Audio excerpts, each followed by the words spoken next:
আজ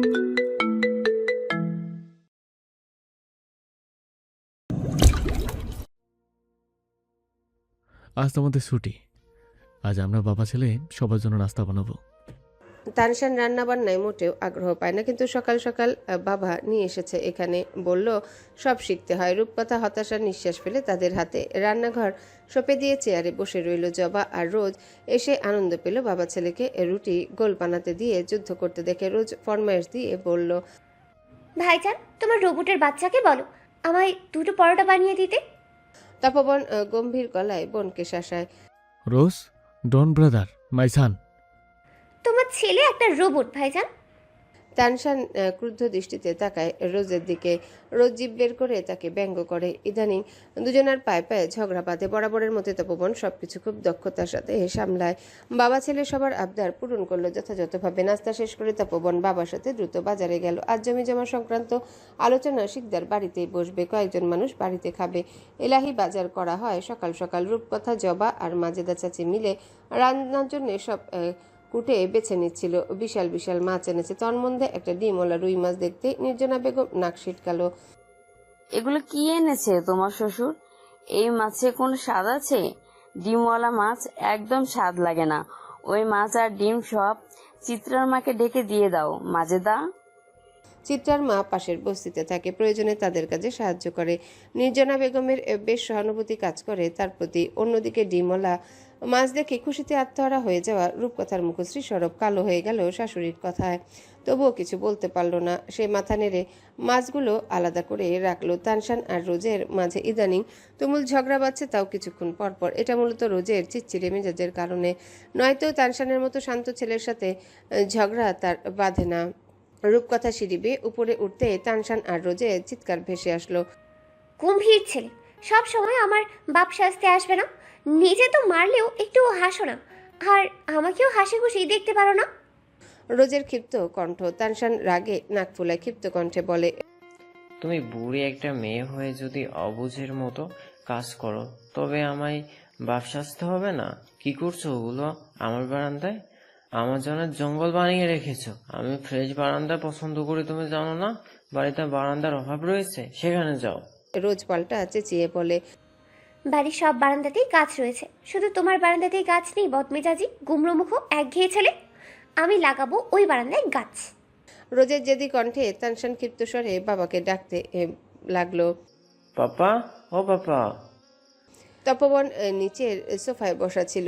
ছেলের কণ্ঠে এসে উঠে দাঁড়ায়, ঘাড় উঁচু করে ছেলের পানে তাকিয়ে চিন্তিত কণ্ঠে শুধায়, কি হয়েছে তানশান? চিৎকার করছো কেন? আর এগিয়ে আছো কেন? তানশান রেলিং আঁকড়ে ধরে নিচে তাকায় রোজকে উদ্দেশ্য করে বলে, ফুপি আমার বারান্দায় কাদা কাদা পানি পানি করে ফেলেছে পাপা। আর যত সব ফুলের গাছ, ক্যাকটাস গাছ পেরেছে সেখানে ভরিয়ে ফেলেছে, বাজে লাগছে। আমি একটুও বসতে পারবো না সেখানে। কিছু বলো। আমি বারণ করলে আমার উপরে রাগ দেখাচ্ছে, উগ্র হয়ে যাচ্ছে দিন দিন। তপবন হাফ ছেড়ে রোজকে ডাকলো। ছেলের পছন্দ সম্পর্কে অবগত সে। খোলামেলা সাদাসিধে সব পছন্দ। সে হাফ ছেড়ে বলল, রোজ, কি হচ্ছে?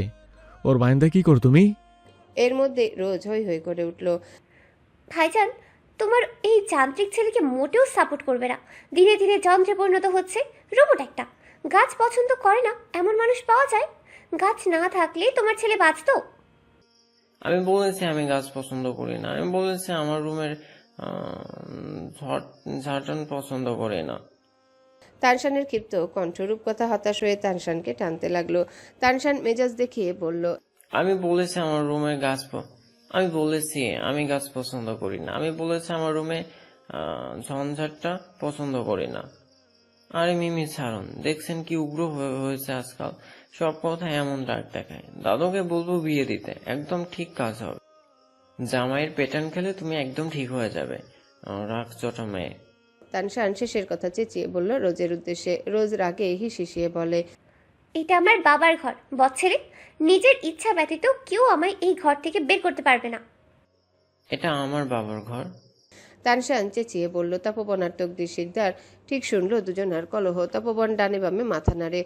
রূপকথা তানশানকে টেনে নিয়ে ঘরে এনে বসায়। পানি এনে দিয়ে বলে, শান্ত হও, এত রাখছো কেন? সে তোমার বড় হয়। রাখতেই পারে, তাই বলে তুমি রাখতে পারো না? তাই বলে আমি তার অনৈতিক কার্যক্রম মেনে নিব? অনেক সময় মানতে হবে। I can't. তানশানের রাগান্বিত স্বরে রূপকথা তাকে চোখে শাসায়, থমথমে মুখে বলে, এটা খারাপ আচরণ তানশান। তোমায় মাথায় রাখা উচিত, কেউ একজন সর্বদা তোমায় লক্ষ্য করছে। তোমার আচরণে সে ব্যথিত হবে, সে কষ্ট পাক, এটা কি তুমি চাও? সহসা তানশানের মুখশ্রী থেকে রাগ বিলীন হয়ে গেল। সে চোখ তুলে অপ্রস্তুত চোখে তাকায়। রূপকথার মুখশ্রী একদম স্বাভাবিক, কঠোর। রূপকথাকে স্বাভাবিক দেখে তানশানের মনেও কোনো দ্বিধার দোলাচল দেখা গেল না। সেও স্বাভাবিকভাবে বলে, মাম্মাকে আমি কষ্ট দিয়েছি। হুম। আর তুমি যখন খারাপ আচরণ করো, রাগ দেখাও, তখন সে কষ্ট পায়। তোমায় যখন কেউ খারাপ বলবে, তখন তার থেকে বেশি কষ্ট কারো হবে না। রূপকথা নরম কণ্ঠে বলল। তানশান জবাব দিল না, চুপ করে রইল। তবে ছেলেটা হঠাৎ কেমন মিয়ে গেল, মাথা নুইয়ে থুতনি ঠেকেছে বুকে। রূপকথা নিচু হয়ে দেখে ছেলের মুখে অভাব। অমনি সে চমকে উঠল চোখে পানি দেখে। রূপকথা ব্যতিব্যস্ত হয়ে পরে বড় একটা ছেলেকে এমন ছোট একটা বিষয় নিয়ে কাঁদতে দেখে, কিন্তু মা নামক অনুভূতি কি সন্তানের বয়সের ফারাক দেখে না। সে তড়িঘড়ি করে ছেলের মাথাটা আগলে নেয় নিজের সাথে, আদুরে গলায় বলে, কি হলো, কাঁদছো কেন? আমি কোথায় কষ্ট পেয়েছো? তানশান লালচে নেত্র তুলে তাকায়, অবুঝের মতো শুধায়, আমি কি মাম্মাকে কষ্ট দিয়েছি? সে নিশ্চয়ই কষ্ট পেয়েছে। আমি ফুপির সাথে ঝগড়া করেছি তাই। আমি তাকে সরি বলবো কি করে? মাম্মা তো খুব কষ্ট পেয়েছে। মিমি, আমি কি করব? মা হয় অসীম ক্ষমতাধর। দেখো না দূর থেকে কিভাবে ছেলেকে সঠিক পথ দেখাচ্ছে। রূপকথা হেসে ফেলল, বলল, কি হলো, কাঁদছো কেন? আমার কথায় কষ্ট পেয়েছো? বোকা ছেলে, এই জন্য কাঁদতে হয়। একটু পর আজান দিবে, তাড়াতাড়ি গোসল করে আসো। জুমার নামাজ পড়ে মোনাজাতে আল্লাহর কাছে সরি বলবে, সে তোমার মায়ের কাছে সরিটা পাঠিয়ে দেবে। তুমি কি সত্যি বলছো? তুমি? রূপকথার অন্তঃস্থল ধরাস করে উঠল, আন্দোলিত হয় সম্বোধনটি শুনে। অপ্রস্তুত মাথা নেড়ে সায় জানায়। তানশান তৎক্ষণাৎ চোখ মুছে উঠে দাঁড়ায়, গোসলে যাবে। রূপকথা পিছু ডেকে বলল, তোমার সাথে কিছু কথা ছিল। বলুন। তানশান তোয়ালে হাতে নিয়ে বলল, ফের আপনি? রূপকথা হতাশ হতে গিয়েও হলো না। এগিয়ে এসে ইতস্তত কণ্ঠে বলে, তোমার দাদু ভাই একটা বড় ডিমওয়ালা মাছ এনেছে। মাছের পেটে অনেক অনেক ডিম রয়েছে, খুবই সুস্বাদু খেতে। কিন্তু তোমার দাদুমণি সেগুলো মানুষকে দিয়ে দিতে বলছে। আমার খুব পছন্দ মাছের ডিম। আমি খুব ছোটবেলায় একবার খেয়েছিলাম, আর খাওয়া হয়নি। অত বড় মাছ কখনো কেনা হয়নি তো। তুমি কি একটু তোমার দাদুকে বলবে মাছটা কাউকে দিয়ে দিতে, কিন্তু ডিমগুলো যেন না দেয়। রূপকথা বাচ্চাদের মতো করে বলল। তানশান ফ্যাল করে তাকিয়ে রইল। তাদের বাড়িতে ইলিশ মাছের ডিম ব্যতীত অন্য মাছের ডিম খাওয়া হয় না। সেও কখনো খায়নি। সে বলে, আপনি বলুন। তোমার দাদু একটু রাগী তো, আমার ভয় করে। রূপকথা কাচুমাচু করে বলল, তাহলে পাপাকে বলুন, দাদু আমার কথা শুনবে। তোমার পাপা অনেক মানুষের মাঝে, আমি কিভাবে বলবো? রূপকথার কণ্ঠে অসহায়ত্ব। তানশান তোয়ালে রেখে ঘর থেকে বের হয়। রেলিং ধরে নিচু তাকালে বাবার সাথে কয়েকজন বয়োজ্যেষ্ঠ লোকের দেখা পায়। সে গলা উঁচিয়ে ডাকলো বাবাকে। পাপা। ছেলের ডাকে তাপবন কথা থামিয়ে ঘাড় ঘুরিয়ে তাকায়, গলা উঁচিয়ে জিজ্ঞাসা করে, কি আব্বু, ডেকেছো? পাপা 5 মিনিটের জন্য একটু উপরে আসবে? জরুরি? অনেক। আসছি, যাও। তানশান ঘরে চলে আসে। রূপকথাকে বলে, নিন, আমি ডেকে দিয়েছি, এখন পাপাকে বলুন। বলেই তানশান বাথরুমে ঢুকে যায়। রূপকথা বাইরে বের হতেই দেখলো তাপবন এগিয়ে আসছে। তাপবন রূপকথাকে দেখে শুধায়, টানটানে কি হয়েছে? রাগ এখনো কমেনি? আমি ডেকেছি আপনাকে। তুমি? হুম। রূপকথা মিনিমিনে স্বরে বলে। বলো, কি বলবে? রূপকথা ইতস্তত নিয়ে বলে, আমার মাছের ডিম খুব ভালো লাগে, অনেক বছর হয়েছে খাইনি, ছোটবেলায় খেয়েছিলাম।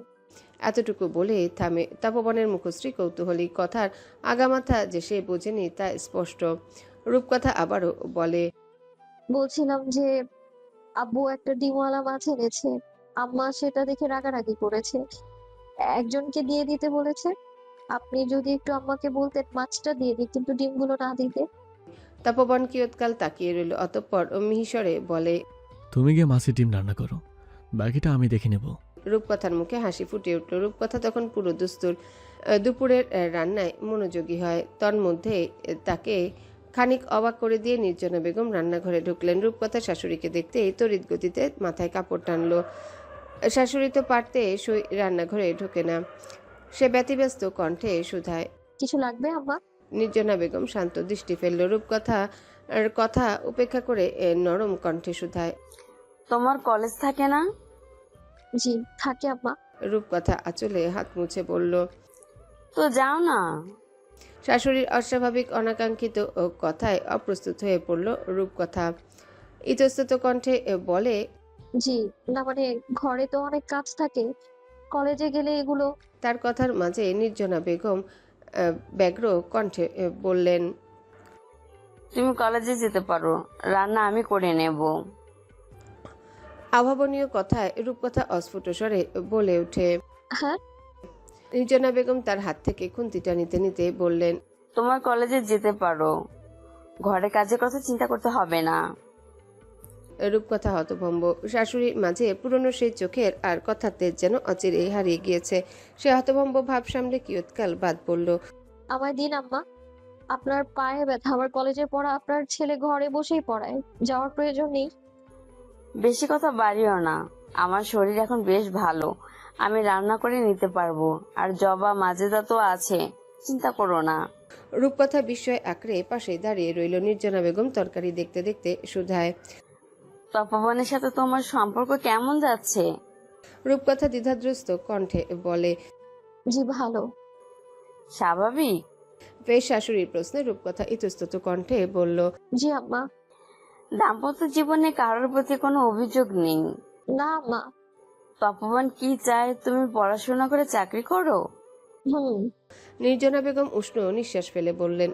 তাহলে তার কথা মতো পড়াশোনায় মনোযোগ দাও, ঘরের কাজের জন্য চাপ নেওয়ার প্রয়োজন নেই। আমার শরীর ভালো যাচ্ছে, না পারলে জবা রান্না করবে, তুমি শুধু তপবান আর তানশানের দেখাশোনায় কমতি রেখো না। রূপকথা হা করে তাকিয়ে আছে, বিস্ময়ে বাখারা হয়ে যায়। পরপরই নির্জনা বেগম আবারও বলে। তপবান যেভাবে চায় সেভাবে চলো। ও যদি শাড়ি পরা পছন্দ না করে, ওই সব কি যেন বলে মডার্ন জামা টামা যদি পছন্দ করে তাহলে তাই পরো, তবুও ওর চাহিদা মোতাবেক চলবে। রূপকথা এতক্ষণে বুঝলো শাশুড়ির বদলে যাওয়ার এই কথার ধরনের কারণ। সে মৃদু হেসে বলল। আপনার বড় ছেলে মাটির মানুষ আম্মা, তার থেকেও সুন্দর বিষয় হলো তার চোখে তার পরিবার আর স্ত্রী সন্তান ব্যতীত অন্য কেউ কোনো দৃষ্টিমুগ্ধতার সৃষ্টি করে না। আপনি নিশ্চিন্ত থাকুন। নির্জনা বেগম নিরুত্তর। বড় ছেলেকে এসে চেনে, তবুও মানুষ বদলে যেতে কতক্ষণ। নিজের ভাগ্য আর সংসারটা দেখলে তার রু কেঁপে ওঠে। সে ছলছল নেত্রে ইলিশ মাছটা কাটতে কাটতে হঠাৎ করে বলতে শুরু করলো। আমরা 4 বোন, আমি বড়, আমার পরে নিমৃত, তারপরে নিশাদ, আর সবার ছোট নিজাম। আমি তখন কেবল ইন্টার পাস করেছি, আর নিমৃত মেট্রিক পাস। আমরা 4 বোন রূপে ছিলাম অন্য। যে দেখতো সেই চাইতো আমাদের মতো সম্ভ্রান্ত পরিবারের একটা সুন্দরী মেয়েকে পুত্রবধূ করতে। প্রতিদিন অনেক সম্বন্ধ আসতো, কিন্তু বাবা না করে দিতেন। এমনই একদিন তোমার শ্বশুরের বাবা আমার জন্য তোমার শ্বশুরের সম্বন্ধে নিয়ে যায়। বা আমার বাবা গ্রহণ করেন, কিন্তু আশ্চর্যের বিষয় হলো তোমার শ্বশুর আমায় না, বরং তো আমার ছোট বোন নিউরোটা তাকে পছন্দ করে। তোমার শ্বশুরের পরিবার ছিল বিত্তশালী আর প্রভাবশালী। আমার বাবা কোনোভাবেই হাতছাড়া করতে চায়নি সম্বন্ধটা। নিমৃত রাজি থাকায় সেও রাজি হয়ে যায়। এরপর তোমার শ্বশুরের সাথে নিমৃতের বিয়ে হলো। রূপকথা ফেল ফেল করে তাকিয়ে রইল। তখনও সে কিছুই বুঝে উঠতে পারছে না। সে অস্ফুট স্বরে শুধায়। আব্বুর সাথে আপনার ছোট বোনের বিয়ে হলে সে কোথায়, আর আপনি এখানে কেন? রূপকথার প্রশ্নে নির্জনা বেগম ম্লান হাসলেন। রূপকথার চোখে চোখ রেখে বললেন। ওই যে নির্মম ভাগ্য, তোমার আসল শাশুড়ি নিমৃত। আমি তো কেবল সম্পর্কের মারপ্যাচে আটকে যাওয়া একটা গলা কাটা মুরগি, যে কিনা আজীবন শুধু ছটফটি করে গিয়েছি। রূপকথা অবাক কণ্ঠে শুধায়। এগুলো কি বলছেন আম্মা? আমি কিছুই বুঝতে পারছি না। বলছি, সে পুনরায় বলতে শুরু করলেন। নিমৃতের বিয়েতে আর কেউ খুশি হোক বা না হোক, আমি অনেক খুশি হয়েছিলাম। কারণ আমি তখন সদ্য কারোর প্রেমে পড়া এক পাগল প্রেমিকা ছিলাম। এতটাই পাগল ছিলাম যে আমি তার প্রতিকা পরিবারের সাথে লড়তে লড়তে দীর্ঘ 32 বছরেও বিবাহ বন্ধনে আবদ্ধ হইনি। কারণ আমার প্রিয় মানুষটার চাকরি ছিল না, বাবা চাকরি ছাড়া কারোর হাতে আমায় দেবে না, আর আমিও আমার প্রিয় মানুষটাকে ছাড়া কাউকে বিয়ে করব না। কিন্তু একটা সময় আমার এই জেদ চলে গেল। আমার তখন 32 বছর বয়স ছিল। তোমার শ্বশুর নিম্রতাকে খুব ভালোবেসে পড়াশোনা করান। তখন নিমৃত 3 সন্তানের মা, একটা স্কুলে চাকরি করত, আর তোমার শ্বশুর রাজনীতি নিয়ে ব্যস্ত থাকতো। ঠিক তখনই একদিন হঠাৎ করেই আমাদের জীবনটা ওলটপালট করে দিয়ে নিমৃত তার সহকর্মীর সাথে পালিয়ে যায়, 3 সন্তান ফেলে। মাহিনা সেই 3 সন্তানের নির্মম চেহারা মায়ের মন টলাতে না পারলেও আমার জীবনটা ওখানেই থমকে যায়। প্রিয় মানুষটির জন্য দীর্ঘ প্রতীক্ষা ফুরিয়ে যায়। বাবার অনুরোধ আর অনুশোচনার ফলশ্রুতিতে আমার ভাগ্য হয়ে ওঠে নিমৃতের ফেলে যাওয়া 3 সন্তান। বোনের পাপের প্রায়শ্চিত্ত আমি করেছিলাম 3 সন্তানকে আগলে নিয়ে। পরবর্তীতে অবশ্য একটা সময় তোমার শ্বশুর আমার সম্মান, ভালোবাসা, মাতৃত্বের সুখ সব দেয়, কিন্তু আজ ও বুকের ভেতর ভীষণ ব্যথা করে জানো। ভয়ে জমতে জমতে আমি আজ ভীত হয়ে গিয়েছি। আজও আমার চোখের সামনে ভাসে 30 বছর আগে ফেলে আসা আমার প্রিয় মানুষের অসহায় মুখটি। আমি ভেঙে পড়ি, আবার গড়ি নিজেকে। যতবার ভাঙি ততবার গড়ি, ঠিক তপবনের মতো। তপবন তখন বুঝদার ছিল, সে সব বুঝতো। সৃষ্টিকর্তা তাকেও বারংবার ভাঙে আর সে নিজেকে গড়ে তোলে। নির্জনা বেগম অঝরে কাঁদছেন। ফ্যালফ্যাল করে তাকিয়ে থাকা রূপকথার চোখ বেয়ে কখন 2 ফোঁটা অশ্রু গড়ালো টের পায় না মেয়েটা। নির্জনা বেগম চোখের পানি মুছে নেয়, রূপকথার পানে চেয়ে বলেন, সেই থেকে আমি পরকীয়ার সংসার ভাঙ্গনকে খুব ভয় পাই রূপকথা। উন্মাদ হয়ে যায় আমি নিজের জীবনের নির্মমতা মনে করে। তাই আমি তোমায় পড়াশোনা করাতে আমি ভয় পেতাম। সেদিন তোমার সাথে খারাপ ব্যবহার করেছি, আমায় ভুল বুঝো না। আমি জানি না আমার জায়গা থাকলে তোমরা কি করতে, কিন্তু আমি ভীষণ ভয় পাই। কিন্তু সৃষ্টিকর্তা সবসময় আমার সাথে এমন কেন করে বলো তো? আমার মৌনকে আমার চোখের সামনে তিলে তিলে শেষ করে দিয়েছে, আর আমি কিছুই করতে পারিনি। বুঝিও বারবার মৌনতাকে ধৈর্য ধরতে বলেছি। আমায় ক্ষমা করে দিও তোমরা। আমি ভয়ে এতটাই অন্ধ হয়ে গিয়েছিলাম যে তোমাদের উপর চাপ প্রয়োগ করেছি। নির্জনা বেগম ফুপিয়ে কেঁদে উঠলেন। রূপকথা কাল বিলম্ব করে না, একটা শক্তিশালী নারীকে শক্ত করে জড়িয়ে ধরল, ফিসফিসিয়ে বলল, আপনি ক্ষমা চাইবেন না আম্মা, আমি দুঃখিত। আমরা কখনো আপনাকে বুঝতে চাইনি। আপনার জীবন যে এত কঠিন তা বুঝতেই পারিনি। আমি দুঃখিত আম্মা, আপনার ভয় একদম সঠিক, একদম সঠিক। নির্জনা বেগম কম্পিত হাতে তাকে প্রথমবারের মতো জড়িয়ে ধরে, অনুনয় করে বলে, তোমার বয়স অনেক কম তপবনের থেকে। আমি জানি তোমার জীবন অনেক কঠিন, কিন্তু বিয়েটা তো হয়ে গিয়েছে, তাই না? তুমি আমার তপবন, তানশান আর এই পরিবারটাকে একটু আগলে রেখো রূপকথা। আমি অনুরোধ করছি, কখনো হাল ছেড়ে চলে যেও না, তবে আমার সব লড়াই ফিকে পড়ে যাবে রূপকথা। রূপকথা অশ্রুসিক্ত নয়নে ঘন ঘন মাথা নেড়ে বলল, এই সংসার ছেড়ে কখনো কোথাও যাব না। এই সংসার যে আমার ভিত্তি। আমি সব সময় এই সংসারকে, আপনার ছেলে আর নাতিকে আগলে রাখবো আম্মা, আপনি কোনো চিন্তা করবেন না। নির্জনা বেগম ম্লান হেসে তার পিঠে হাত বুলিয়ে দিলেন, ফিসফিসিয়ে বললেন, অনেক অনেক সুখী হও, আর এই বুড়ো মাকে ক্ষমা করে দিও। একটু মন খুলে কথা বলা এক নিমিষে একটা জটিল সম্পর্ক সহজ হয়ে গেল। রূপকথা আর নির্জনা বেগম চোখ মুছে বললেন, এসো আজ একসাথে রান্না করি, কাল থেকে রোজ কলেজে যেও। আচ্ছা আম্মা। আম্মা, রূপকথা হাসি মুখে বলল। আম্মা। পরপরই ডেকে উঠল শাশুড়িকে। নির্জনা বেগম ফিরে তাকায় রূপকথার দিকে। রূপকথা ছলছল নেত্রে হাসি মুখে সগৌরবের সাথে বলল, আপনি আমার একমাত্র আর বেস্ট শাশুড়ি। নির্জনা বেগম ম্লান হাসলেন, বললেন, তোমার মতো তপবনও আমায় একদিন বলেছিল আমি তার একমাত্র এবং বেস্ট মা। রূপকথা মৃদু হেসে বলল, সে সত্যি বলে আপনি বেস্ট মা। তপবন জুম্মার নামাজের জন্য গোসল করে বের হতে কক্ষে রূপকথা ঢুকলো। ঘরমাক্ত মুখশ্রী দেখে তপবন এগিয়ে আসে, শীতল হাতে নাকের ডগার ঘামগুলো মুছে দিয়ে বলে, আজ অনেকটা কষ্ট হয়েছে তাই না? এতগুলো মানুষ বাসায় খাচ্ছে। আমি আব্বুকে বলেছিলাম রেস্তোরাঁ খাইয়ে দিই, কিন্তু সে বলল ঘরের খাবার বিষয়টা অন্যরকম। রূপকথা তার কথার ভ্রুক্ষেপ করে না, বরং হুট করে শক্ত করে বুকে লেপটে গেল। তপবন কিছুটা অবাক হলো। রূপকথা হুটহাট এমন আচরণ করে না, সে তাকে আগলে নিয়ে শুধালো। কিছু হয়েছে? আম্মু কি ডিমের জন্য কিছু বলেছে? রূপকথা টলটলে নেত্রে না বোধক মাথা নাড়ল, ক্ষীণ স্বরে বলল। আগে ভাবতাম আমি একাই শুধু দুঃখী, কিন্তু এখন মনে হচ্ছে আশেপাশে সব মানুষগুলোর ভেতরে অনেক কষ্ট, কিন্তু আমি কাউকে বুঝতে পারি না। কি বলেছে বুঝতে পারো না? এতটুকু মেয়ে এত জটিল সম্পর্কের পরিস্থিতি এত স্মুথলি পালন করে এসেছে, এটা কোন অংশে কম? রূপকথা বুক থেকে মুখ তুলল, ছলছল নেত্রে বলল। আমি আমাকে মৌনতা ভাবিকে কাউকে বুঝতে পারিনি। আমার চোখের সামনে সব মানুষগুলো অনেক কষ্টে ছিল, আছে। তপবন মৃদু হেসে তার দুগাল আঁকড়ে ধরে ললাটে ঠোঁট ছুঁয়ে দিল, বলল। তুমি যে না বুঝে আমাদের দুঃখের উপশম হয়েছ তা কি জানো? এই যে বুঝতে চাওটা, এটা বুঝতে পারার থেকেও অনেক বেশি মহত্বপূর্ণ। সবার মনে থাকে না তুমি একদম ঠিক আছো। তুমি এমন একটা মেয়ে যার দেহ মন সবটাই পবিত্রতায় মরণ। রূপকথা ছলছল নেত্রে স্মিত হাসলো, চোখের পানি মুছে চঞ্চল কণ্ঠে বলল। কিন্তু এখন আমি সবাইকে বুঝতে পারছি, আর কাউকে কষ্ট পেতে দেব না। আমি সবাইকে ভালোবেসে আগলে রাখবো। তপবন মুগ্ধ চিত্তে তার মাথায় হাত রেখে বলল। তোমার সব ইচ্ছা পূরণ হোক। অতঃপর বাবা ছেলে নামাজে যায়, শাশুড়ি গোসলে গিয়েছে। রূপকথা সেই ফাঁকে বড় স্বাদ করে মাছের ডিমগুলো রান্না করে। তপবন, তানশান আর তকদির শিকদার আজ নামাজ শেষে চমৎকার উপহার নিয়ে এসেছে রূপকথা আর রোজের জন্য। তারা তিনজন হাত ভর্তি জিলাপি এনে দুজনের হাতে দিয়ে বলল। নাও, তোমাদের জন্য মিলাতে জিলাপি নিয়ে এসেছি, খেয়ে বলবে।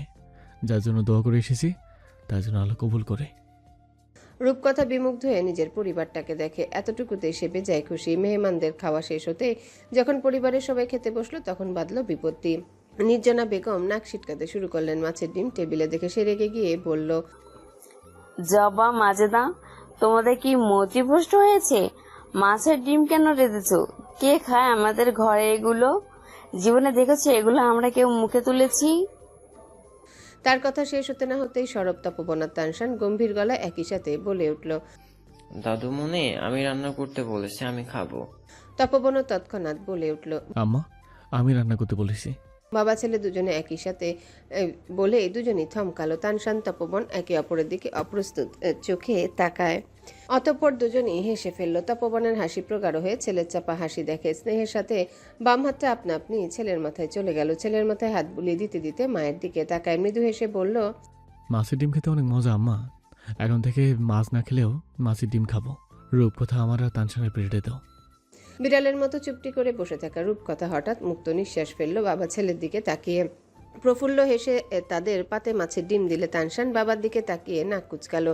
সে আগে কখনো খায়নি। তপবন তাকে আশ্বস্ত করলো না, বরং নিজের পাত থেকে সুন্দর করে এক গাল মেখে ছেলের মুখে তুলে দেয়। তানশান দ্বিরুক্তি করলো না, চুপচাপ খেয়ে নিল। খারাপ নয়, বরং ভারী মজা। অতঃপর সবাই একটা তৃপ্তির ঢেকুর তুলল। নির্জনা বেগম চোখ ভরে দেখলো তিনজনের মিল মোহাম্মত। ভেতরের ব্যথা একটু হলেও কমতে লাগলো। বিদেশের মাটিতে পা দিয়েও কখনো চোখ ভরে আকাশ দেখতে না পারা মেয়েটির দিনগুলো মন্থর গতিতে নারকীয় হয়ে উঠছে। দৈহিক অবনতি ইদানিং পরিচিত মুখগুলোকেও একটু একটু করে দূরে সরিয়ে দিচ্ছে। চার দেয়ালের মাঝে কেমন বিদঘুটে রাসায়নিক গন্ধ, বাতাস, জীবাণুমুক্তকরণ যন্ত্রের গড়গড় শব্দ, নড়াচড়া করার বিন্দুমাত্র শক্তি না থাকে এমনকি দুর্বিষহ জীবনযাপন করে যাচ্ছে মৌনতা। এমনকি একটা ল্যাভেন্ডার ফুলও কক্ষে তাকে সঙ্গ দিতে পারছে না। ইন্ডাকশন থেরাপি দেওয়ার 24 ঘন্টার মাঝে পরিবর্তন আসতে শুরু করে। আজ 5 দিন ধরে মৌনতাকে পুরো 24 ঘন্টা ইন্ডাকশন থেরাপি দেওয়া হচ্ছে। এটা এতটাই শক্তিশালী যে ক্যান্সার কোষ ছাড়াও শরীরে সুস্থ রক্তকণিকাগুলোকে ধ্বংস করে দেয়। মৌনতার দেহ সাময়িকভাবে নিজের সক্ষমতা হারাচ্ছে। শ্বেত রক্তকণিকার পরিমাণ শূন্যের কোঠায় চলে আসছে। শরীরের রোগ প্রতিরোধ ক্ষমতা একেবারেই কমে যাচ্ছে। যেখানে সামান্য একটু বাতাসেও জ্বর চলে আসে। বিগত 5 দিন প্রতিদিন রাতে 10টা নাগাদ মাসুমা বেগম বাড়িতে যান, আর এরপরে সময়টুকু এরোজ মৌনতার সাথে থাকে। রোজকার নিয়ম অনুযায়ী আজকেও ঠিক রাত 10টায় এরোজ কক্ষে ঢুকলো। তবে আজ শুধু স্যানিটাইজ নয়, বরং তার পুরো দেহ হসপিটালের পোশাক দিয়ে ঢাকা। শুধু চোখ দুটো ছাড়া আর কিছুই দেখা যাচ্ছে না। কোনোভাবে যদি মৌনতা সংক্রমিত হয় তবে তার শারীরিক অবস্থা আরও অবনতি ঘটবে। এরোজ ধীর কদমে এগিয়ে গিয়ে চেয়ারে বসলো। স্থির দৃষ্টিতে তাকিয়ে রইল একটা রুগ্ন মুখের দিকে। এরোজ শুকনো ঢোক গেল। মসৃণ চামড়াগুলো ক্রমে হাড়ের সাথে মিশে যাচ্ছে, যেন এক কঙ্কাল। মানুষটার যন্ত্রণা অনুভব করে চোখ ভরে ওঠে, তবুও সে অটল থাকে। এই সময়টা ভেঙে পড়ার নয়, বরং শক্তভাবে লড়াইয়ের।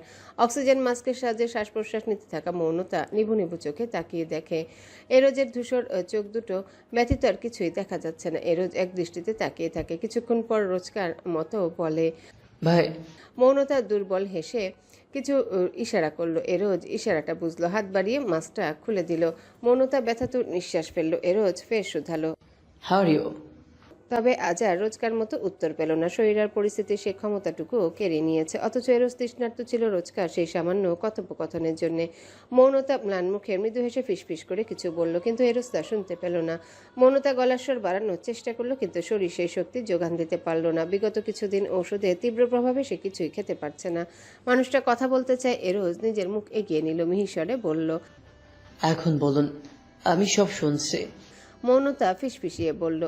নাইল, এরোজ প্রফুল্ল কণ্ঠে বলল। নাইল এখন এখানকার সবার সাথে মিশতে শিখে গিয়েছে। আমার কলিগের ছেলের সাথেও তার বন্ধুত্ব হয়েছে। একটু আধটু ইংলিশ বোঝে আর বলার চেষ্টাও করে। মেয়ের কথা শুনে মৌনতা ছলছল চোখে হাসলো। এরোজ ক্ষীণস্বরে শুধালো। আমার প্রশ্নের জবাব দিলেন না। মৌনতা অতি নিকটে থাকা মুখ পানে তাকালো, কণ্ঠে জোর না দিয়ে ফিসফিসিয়ে বলল। ভালো আছি, খুব ভালো আছি। আর মাত্র 2 দিন, তারপর 1 সপ্তাহ শেষ। আমি ছুটি পাবো, নাইরের সাথে দেখা করতে পারবো। একজন মায়ের দৃঢ় কণ্ঠ আর প্রতীক্ষার হাহাকার শুনে এরোজের শির নত হয়ে আসে। তার চোখ বেয়ে টপটপ করে অশ্রু গড়ায়। মৌনতার মুখোমুখি হওয়ার ক্ষমতা থাকলেও ইদানিং সে নাইলের মাম্মার মুখোমুখি হওয়ার সাহস পায় না। এরোজ আজও নীরবে এড়িয়ে গেল মৌনতা সেই আনন্দকে। কি করে বলবে মানুষটা যে আশায় এত যন্ত্রণা হাসি মুখে সহ্য করেছে তার সবটাই মিথ্যা। এরোজের স্থবিরতা ভাঙল মৌনতা শিশুসুলভ কণ্ঠে। মৌনতা ভীষণ উৎকণ্ঠা নিয়ে বলল। শুনছেন, নার্সকে একটু বলবেন তিনি যেন আমার চুল না আঁচড়ান। ইদানিং আমার অনেক চুল পড়ছে, বালিশেও গোছা গোছা চুল লেগে থাকে। আঁচড়ালে আরও বেশি পড়বে। আপনি একটু বারণ করবেন তো। এরোজ আর নিজেকে আটকে রাখতে পারল না। কোনো মতে হুঁ বলে একচুটে কামনা থেকে বেরিয়ে গেল। করিডোরের বেঞ্চিতে বসতে ভেতর থেকে কান্না উপচে বেরিয়ে এলো। এরোজ শব্দ করে কেঁদে উঠল, ক্রন্দনরত গলায় অস্ফুট স্বরে আওড়ালো। সরি মৌন, sorry. I am really very sorry. আমি একদম মিথ্যা বলতে চাই না। মৌনতা বন্ধ দরজার দিকে চেয়ে অপেক্ষা করলো, কিন্তু আর কেউ এলো না। এভাবে একসময় মৌনতার অপেক্ষার প্রহর ফুরালো, কিন্তু ফুরালো না তার মাতৃত্বের অপেক্ষার হাহাকার। 27 দিন শেষ, কিন্তু যখন মৌনতা নিজের দিকে তাকালো তখন তার চোখে মুখে একটাই প্রশ্ন, মানুষগুলো তার সাথে মিথ্যা বলল কেন? মানুষগুলো কি জানে না যন্ত্রণাদায়ক সত্যের চেয়েও মিথ্যা কতটা বেশি যন্ত্রণার? 7 দিন পর মৌনতার কেমো শেষ হয়, কিন্তু তখন সে তাকিয়ে থাকা ছাড়া আর কিছুই করতে পারে না। এমনকি একটা কথা বলার ক্ষমতাও তার মাঝে নেই। তাকে ছুটিও দেওয়া হলো না, বরং আগামী 28 দিনের জন্য তাকে ইমিডিয়েট আইসোলেশনে নেওয়ার প্রস্তুতি নেওয়া হলো, যেখানে কেউ তার সাথে কোনোভাবে দেখা করতে পারবে না। বাইরে থেকে ওই রুমে কোনো বাতাসও ঢুকবে না। কৃত্রিম বায়ুর মধ্যে রাখা হবে তাকে। মৌনতার দেহে শ্বেত রক্তকণিকা পুরোপুরি শূন্যের কোঠায় চলে এসেছে। তার দেহে এখন বিন্দুমাত্র রোগ প্রতিরোধ ক্ষমতা নেই। সামান্য দূষিত বাতাসের সংস্পর্শেও তার জন্য এখানে যমদূত স্বরূপ। ডাক্তারের এই কথা শুনে মৌনতা অর্ধমৃত মানুষের মতো ফ্যালফ্যাল করে তাকিয়ে রইল। চোখ বেয়ে অঝরে পানি ঝরছে। কথা বলার বিন্দুমাত্র শক্তি না থাকলেও সে ফুপিয়ে কাঁদতে কাঁদতে বহু কষ্টে শুধালো। সবটা মিথ্যা ছিল। এরোজ অশ্রুসিক্ত নয়নে চেয়ে শুধু ছোট করে বলল। সরি। মৌনতা নিঃশ্বাস দেহে চেয়ে রইল। আর কিছু বলার শক্তি তার অবশিষ্ট নেই। তার ছুটি হলো না, দেখা হলো না তার ছোট্ট মেয়েটির সাথেও। লালসা বড্ড অভিশপ্ত এক শব্দ। এই শব্দের মধ্যে নিহিত অন্ধকারে যে অন্তঃস্থল নিমজ্জিত তা যেন এক গন্তব্যহীন হিংস্র জলরাশি, যে জলরাশি স্রোত চলার পথে অজস্র প্রাণ আর স্বপ্নকে চূর্ণ বিচূর্ণ করে ধ্বংসস্তূপ গড়ে তোলে, তবু তার কোনো কিনারা মেলে না। সৃজাও ঠিক তেমনই বিধ্বংসী এক লোভী সত্তা। একটি সাজানো ঘর, একটি সুন্দর সংসার, কিনারা মেলে না। সৃজাও ঠিক তেমনই বিধ্বংসী এক লোভী সত্তা। একটা সাজানো ঘর, একটা সুন্দর সংসার, একটা সুখী দাম্পত্য জীবন, এমনকি একটা নিষ্পাপ শিশুর জীবন তছনছ করে দিয়েও তার লালসা মেটেনি। দিন শেষে সে অদ্ভুত এক অতৃপ্তির দহনে পড়ছে। অজস্র অর্জনের ভিড়েও সে কেবল নিজের অপূর্ণ লোভগুলোকে দেখতে পায়। সে যত পায় তার চেয়েও বেশি পাওয়ার নেশায় ক্রমে এক অন্ধকার গহ্বরে হারিয়ে যায়। সে চাপা আক্রোশে পুনরায় বলে ওঠে, তোমায় ভালোবেসে আমি আসলে পেয়েছিটা কি ইমরোজ? না পেয়েছি শিকদার বাড়ির পুত্রবধূর সম্মান, না পেয়েছি ইমরোজ শিকদারের বউ হিসেবে আমার প্রাপ্য। লাঞ্ছনা আর ঘৃণা ছাড়া আমি কিচ্ছু পাইনি। ইমরোজ কপাল কুঁচকে নিল। তুমি কি বলতে চাইছো সৃজা? সৃজা অস্থির কণ্ঠে বলল, আমার এই জীবন ভালো লাগছে না ইমরোজ। মৌনতা যখন তোমার স্ত্রী ছিল সে তখন শিকদার বাড়িতে রানীর হালে থেকেছে। গা ভর্তি গয়না, সম্মান, অভিজাত্যে কোনো কমতি ছিল না। কিন্তু আমায় একটা কানা কড়ি কেউ দেয়নি। বিয়ের পর দিন থেকে তোমার সাথে শুধু লাঞ্ছিত হচ্ছি আর এই ঘরে পড়ে আছি। সিরিয়াসলি তুমি এইসব কিছু আশা করেছিলে শ্রীজা? আমাদের বিয়েটা কিভাবে হলো তা কি তোমার মনে নেই? তুমি কি ভেবেছিলে আব্বু আম্মা আমায় ক্ষমা করে দিয়ে তোমায় ওই বাড়ির পুত্রবধূ হিসেবে মেনে নেবে? কেন নেবে না? তুমি ওই বাড়ির ছেলে না? তোমার কি কোনো অধিকার নেই ওই বাড়ি আর ওই বাড়ির মানুষগুলোর প্রতি? তোমার কি কোনোদিন তারা ভালোবাসেনি? একটা অন্য মেয়ের জন্য তারা তোমায় ঘর থেকে বের করে দিয়েছে, সম্পত্তি থেকেও আলাদা করে দেবে, এই তোমার ভালোবাসে তারা? বিছানায় শায়িত ইমরোজ হাতের ম্যাগাজিনটা ছুঁড়ে মারে, অসন্তোষের সাথে বলে, এসব কথা আর বাড়িও না শ্রীজা। আমার ভালো লাগে না তাদের কথা শুনতে। আমি তোমাকে ভালোবাসি, তোমায় যে কোনো মূল্যে পেয়েছি, তাতেই আমি খুশি। কে আমায় ভালোবাসলো কি বাসলো না, এতে আমার কিচ্ছু যায় আসে না। আমার শুধু আমার প্রাপ্য অধিকার চাই। কিন্তু আমার যায় আসে ইমরোজ। আমার শিকদার বাড়ির পুত্রবধূর সম্মান চাই। মৌনতা যেই হালে ছিল আমারও অধিকার রয়েছে সেই হালে থাকার। সৃজার জেদি কণ্ঠ। মৌনতার সাথে নিজের তুলনা কোন আক্কেলে করছো তুমি?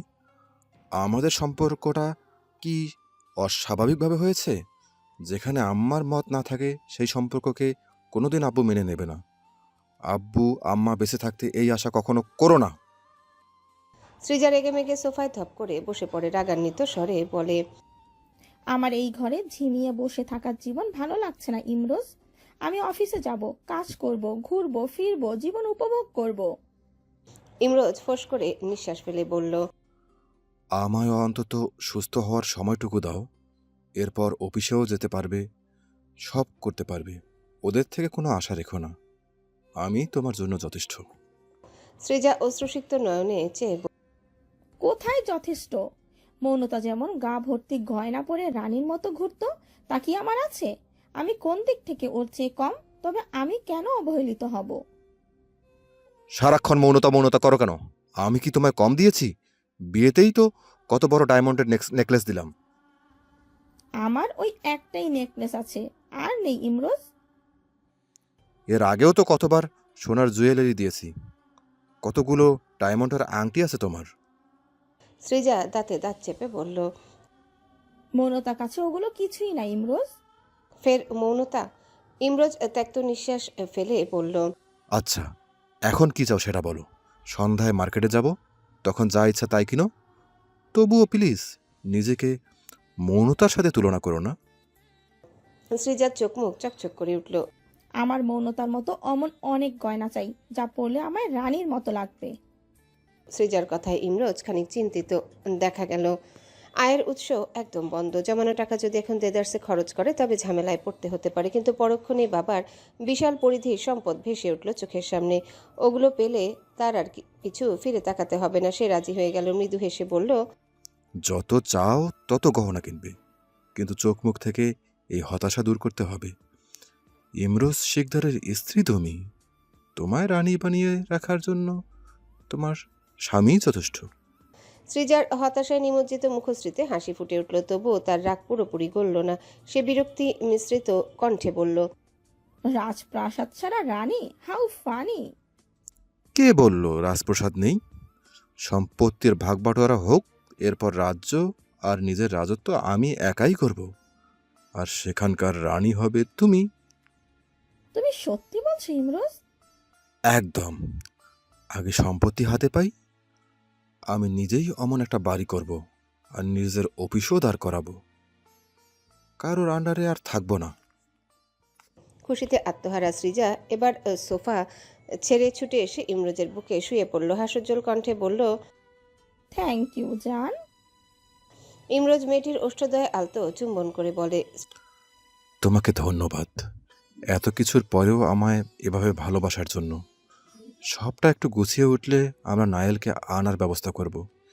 এরপর দেখবে আমাদের সুখের কমতি হবে না। যে মানুষগুলো আজ আমাদের অপমান করেছে তারা হা করে তাকিয়ে থাকবে আমাদের সুখ দেখে। সৃজা প্রগাঢ় হাসল ইমরোজের কথায়। বহু পরিকল্পনা বাদে এসে নাচতে নাচতে বের হয় কামরা থেকে। লিভিং রুমে বসা সুপ্তিকে গিয়ে খোঁচা মেরে বলল, একটু আগে কি যেন বলছিলে? মৌনতার মতো রাজরানী হয়ে থাকার সৌভাগ্য আমার নেই। সন্ধ্যার পর দেখাবো তোকে। আমি সৃজা, ঘাসে মুখ দিয়ে চলি না। আমার রাজ্য আর রাজস্ব দুটোই হবে, সেটাও শিকদার বাড়ির লোকদের কাছে হাত পেতে নয়, বরং নিজের দমে। সুপ্তি তাচ্ছিল্যের হাসি হেসে বলল, যতই নিজের দমে করো না কেন, শিকদার বাড়ির বউ হিসেবে সম্মান তো আর তুমি অর্জন করতে পারলে না। আর এইসবে ভেটু দেওয়ার আগে বাস্তবতা ঘাটো। তোমার যতদিনে রাজ্য আর রাজত্ব হবে, ততদিনে জীবনের আমেজ শেষ হয়ে যাবে। বলেই সুপ্তি উঠে দাঁড়ায়, ব্যাগ কাঁধে তুলে নিয়ে বলল, আমি যাচ্ছি, আবার পরে আসবো। ভাবুক সৃজা থমথমে মুখে বলল, কোথায় যাচ্ছিস? কিছুক্ষণ আগেই তো এলি। তো বসে কি করব? তোমার মতন ল্যাংড়া স্বামীর পা ধরে বসে থাকবো? জীবনে কোনো মানি নেই নাকি? জীবনটা এখন উপভোগ করা, বুঝলে? টাকা ইনকাম করব, দেশ বিদেশ ঘুরবো, দামি দামি ব্র্যান্ডের জিনিসপত্র ব্যবহার করব। এই ড্রিম লাইফ ছেড়ে কি এই ফ্ল্যাটে মুখ লুকিয়ে বসে থাকে? আমি প্রথম থেকে তোমায় বলেছি, তোমার জীবনে বড় একটা ভুল ইমরোজ ভাইয়াকে বিয়ে করা। এখন এই চার দেয়ালের মধ্যে বসে সংসার করো। আমি চললাম। সৃজার গায়ে জ্বালা ধরিয়ে দিয়ে সুপ্তি চলে গেল। সৃজা গভীর চিন্তায় ডুবে যায়। সে কি সত্যি ভুল করেছে বিয়ে করে? সুপ্তি যে ড্রিম লাইফের কথা বলল, সেটা তারও ড্রিম লাইফ। ইমরোজ কি তাকে এই জীবন দিতে পারবে না? অতিরিক্ত চিন্তা করতে গিয়েও সৃজা হঠাৎ থেমে গেল। সোফায় গা এলিয়ে দিয়ে বলল, এত কিসের চিন্তা? আমায় কোনোদিন কেউ কোনো বেরি বাঁধে আটকে রাখতে পারেনি, আর না পারবে। বলেই সে হেসে উঠল, চোখে মুখে ঘৃণ্য পরিকল্পনা। সৃজা, রুমে এসো তো। ইমরোজের অস্পষ্ট ডাক কানে আসতে সৃজা অলসতা ভেঙে রুমে যায়। এখন সে আগের মতো কানে শোনে না, এক কানে একটু একটু যা শোনে। ইমরোজের রণমূর্তি চেহারাটা চোখের সামনে ভেসে উঠতেই তার চোয়াল শক্ত হয়ে এলো। রুমে যেতেই দেখলো ইমরোজ নিজের ব্যান্ডেজ করা পা নাড়ানোর চেষ্টা করছে। বলল, আমায় একটু ওয়াশরুমে দিয়ে আসো তো। সৃজা কপাল কুঁচকে নিল। তোমায় জাগানোর শক্তি আমার আছে। একটা কাজের লোক খুঁজতে বলেছিলাম না তোমায়? ইমরোজ চোখ তুলে তাকায়। কাজের লোক আমি খুঁজবো কি করে? আমি কি বের হতে পারছি? তোমার মাকে বলো একজন খুঁজতে। কিন্তু কাজের লোক থাকলেও বা কি? আমায় কাজের লোক ধরে ওয়াশরুমে নিয়ে যাবে? কি সব বলছো সৃজা? নাও, তাড়াতাড়ি আসো। সৃজা দাঁতে দাঁত চেপে এগিয়ে গিয়ে ইমরোজকে ধরে ওয়াশরুমে দিয়ে আসে। চোখ মুখ কাদো কাদো হয়ে আছে। সুপ্তি ঠিক বলেছে, সে ওই টিপিক্যাল মৌনতার মতো জীবন বেছে নিয়েছে। এইসব কি তার মতো মেয়ের সাথে যায়? তবে সৃজার সব রাগে খানিক ভাটা পড়ে যখন সন্ধ্যায় মার্কেটে গিয়ে ইমরোজ তাকে গা ভর্তি গহনা কিনে দিল। তার খুশির অন্ত রইল না। তবে ইমরোজের খুশিরা খানিক বিষণ্ণতার মোড়া থাকে। আগে তো মনে এতটুকু শান্তি থাকতো, নায়েল ঘরে আছে, ছোটাছুটি করছে, বাড়ি ফিরলেই দেখতে পাবে। কিন্তু এখন ধরাছোঁয়ার বাইরে। কাউকে ফোন দিলেও পাওয়া যাচ্ছে না, সবাই ব্লক করে রেখেছে। রাগে দুঃখে চোয়াল শক্ত হয়ে আসে ইমরোজের, রক্ত খলবলিয়ে উঠে। তার সন্তানকে তার থেকে দূরে করছে। এত দুঃসাহস যদি না গুড়িয়েছে, তবে তার নাম ইমরোজ শিকদার না। মনে মনে দৃঢ় প্রত্যয় নিয়ে সে পরিচিত এক উকিলের সাথে যোগাযোগ করলো। তারপর নিশাতকে ফোন দিল। সবাই ব্লক করলেও নিশাত এখনো করেনি। নিমিষেই মনটা প্রসন্ন হয়ে ওঠে। নিশাত গৃহিণী, সন্তান না থাকা অবস্থায় চাকরি করলেও সন্তান হওয়ার পর আর চাকরি করেনি। তার স্বামী পড়াশোনা করার জন্য কানাডায় আসে, একজন ইঞ্জিনিয়ার। সে কানাডার একটা নামকরা কোম্পানিতে চাকরি করছে এবং ভালো ইনকাম করে। তাতেই তাদের সংসার চলে যায়। গার্ডেনে তখন নিভা আর তার ছোট মেয়ে নাবিলার সাথে নায়েল খেলছে। নিশাত আর মাসুমা বসে আছে চেয়ারে। তন্মধ্যে ইমরোজের ফোন দেখতে নিশাতের চোয়াল শক্ত হয়ে আসে। মাসুমা বেগমের দিকে এক পলক সতর্ক দৃষ্টি ফেলে ফোন নিয়ে অন্য পাশে চলে যায়। ইমরোজের অজস্র মেসেজ। খালামণি, প্লিজ নায়েলকে একটু দেখার ব্যবস্থা করে দাও। আমায় আমায় আমার নিজের সন্তানকে দেখার জন্য অনুরোধ করতে হচ্ছে। এই পরিস্থিতি যারা তৈরি করেছে, তাদের একজনকেও আমি ছাড়বো না। ইমরোজের মেসেজ দেখে নিশাত দাঁতে দাঁত চেপে ফোন রিসিভ করে। স্ক্রিনে ভেসে ওঠা মুখটি দেখে ঘৃণায় অন্তঃস্থল বিষিয়ে আসে। কঠিন চোখে চেয়ে বলেন, তোর লজ্জা করে না ইমরোজ? তুই এখানে তুই এখনো এত তেজ নিয়ে কথা বলছিস? এই পরিস্থিতি কে করেছে? তুই আর তোর কৃতকর্ম এই পরিস্থিতি তৈরি করেছে। কোন মেয়ের প্রতি তুই ভালোবাসা দেখাচ্ছিস? সেই মেয়ের প্রতি যার মাকে কিনা তুই মারতে চেয়েছিলি। ইমরোজ থমথমে মুখে বলল, আমি তোমার সাথে এই বিষয়ে বাড়তি কোনো কথা বলতে চাই না খালামণি। আমি শুধু তোমাদের প্রত্যেকের রূপ দেখেছি, যারা কিনা আমার একটু দোষ পেতেই সব ভালোবাসা নিমিষেই ভুলে গিয়েছে। আমার তো এখন সন্দেহ হচ্ছে, আমার পরিবার আদৌ আমায় ভালোবাসতো তো? নিশাত অবাক হয়ে শুধালো, একটু ভুল ইমরোজ, এটা তোর কাছে একটু ভুল মনে হয়? তুই দুটো জীবন ছাড়খাড় করে দিয়েছিস, আমাদের সুন্দর সুখী পরিবারটাকে ভেঙে দিয়েছিস। আমি ভাঙিনি, তোমরা ভেঙেছ। আমি এখনো বলছি, আমরা সব ভুলে সবাই মিলে থাকতে পারি, মিলেমিশে। মৌনতার চিকিৎসা তো করাচ্ছই তোমরা। দরকার পড়লে ভুলের মাসুল গুনতে আমিও খরচ দেব, কিন্তু তবুও আমার পরিবার আমি ফিরে পেতে চাই। ইমরোজ নির্লজ্জের মতো কথাগুলো বলল। নিশাত ফ্যাল করে তাকিয়ে রইল। টাকা টাকা দিয়ে কি অমন গভীর ক্ষতের মাসুল গোনা যায়? সে ঘৃণা ভরা কণ্ঠে বলে উঠল, তুই একটা বিকৃত মস্তিষ্কের মানুষ ইমরোজ। দুলাভাই উচিত সিদ্ধান্ত নিয়েছে তোকে ঘর থেকে বের করে দিয়ে। অপরাধ করেও যার অনুতাপ হয় না, সে আদতে সহানুভূতির যোগ্যই না। ইমরোজ চোয়াল শক্ত করে বলল, আমার তোমাদের সহানুভূতি চাই না খালামণি, আমি শুধু আমার সন্তানকে চাই। প্লিজ নাইলকে দেখাও, ও কোথায় আছে, কিভাবে আছে, ওর যত্ন হচ্ছে তো? দেখো, আমার মেয়ে যেভাবে গিয়েছে সেভাবে যদি না পেয়েছি। ইমরোজের কণ্ঠ থেমে যায় নিশাতের ক্ষিপ্ত ব্যগ্র কণ্ঠে। তোর মেয়েটা বাবা মায়ের ছায়াতল ছাড়া একটা বিধ্বস্ত মেয়ে হয়ে এসেছে। সারাক্ষণ মন খারাপ করে, শুধু বাবা মায়ের পথ চেয়ে থাকে। এই বুঝি বাবা এলো, এই বুঝি মা এলো, কিন্তু কেউ আসে না। তুই একটা কুলাঙ্গার, যে কিনা নিজের হাতে নিজের মেয়েটার জীবন আর শৈশব শেষ করে দিয়েছে। আজ 12 দিন নায়েল তার মাকে দেখে না। ইমরোজ অশান্ত হয়ে পড়ল মেয়ের কথা শুনে। এর জন্যই আমি ওকে যেতে দিতে চাইনি। ও আমার কাছে ভালোই থাকতো। মৌনতা নিজেই তো আধমরা, ও কি করে নায়েলকে দেখে রাখবে? নিশাত অবাক হয়ে তাকিয়ে রইল পাষণ্ড ছেলেটির পানে। ইমরোজ তারা দিয়ে বলল, নায়েলকে দেখাও, আমার মেয়েটা কেমন আছে। ওকে তুমি নিজের কাছে রাখবে সব সময়, এরোজের ধারের কাছেও ঘেঁষতে দেবে না। ওটা একটা গুন্ডা। তোর মেয়েটা এরোজের কারণে একটু হাসে, ওকে আর কষ্ট দিস না, যেভাবে আছে থাকতে দে। তোর মতো কুলাঙ্গার বাবার কাছে থাকলে ওর জীবনটা নরক হয়ে যাবে। পরপরই বলেন, দোয়া কর যেন মৌনতা সুস্থ হয়ে যায়। যদি ওই মেয়েটার কিছু হয়ে যায় না, তুই আর কখনো ওর মুখ থেকে বাবা ডাক শুনতে পারবি না। বলেই নিশাত ফোনটা নিয়ে নায়েলের কাছে যায়। আদুরে স্বরে বলে, নায়েল দাদুমণি, এখানে এসো, দেখো পাপা ফোন দিয়েছে। পাপার নাম শুনতে নায়েলের সকল মনোযোগ কেটে গেল খেলা থেকে। সে উচ্ছ্বসিত হয়ে বলল, পাপা ফোন করেছে, দাও দাও, আমি কথা বলবো। নায়েল ছুটে এসে ফোনটা হাতে নেয়। প্রবল উৎসাহে বলে, হাই পাপা, তুমি কোথায়? আমাদের নিতে আছো না কেন? তাড়াতাড়ি এখানে আছো। আমি দাদুর কাছে যাব, ফুপে যাব।